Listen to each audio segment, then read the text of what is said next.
ఆదిలాబాద్ జిల్లా ప్రత్యేక అధికారి special secretary to government of Telangana Prashant Jeevan Patil శుక్రవారం ఆదిలాబాద్ జిల్లాలోని డోంగర్గావ్, తోషంతండ, పులిమడుగు, కుమ్మరితండ గ్రామాలను సందర్శించారు.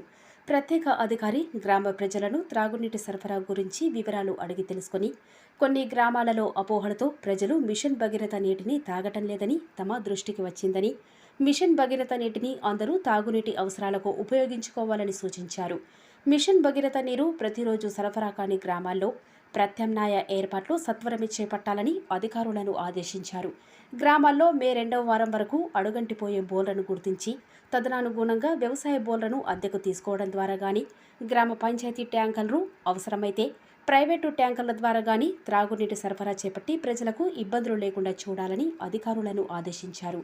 పర్యటనలో assistant collector Vikas Mahato, IAS, mission Bhagiratha SE Suresh, EE Chandramohan, నీటిపారుదల ఎస్ఈఈ విఠల్, డిఎల్పిఓలు ఫణీందర్, ప్రభాకర్, ఎంపీడీఓలు, ఎంపీఓలు, ఏఈలు, పంచాయతీ కార్యదర్శులు పాల్గొన్నారు.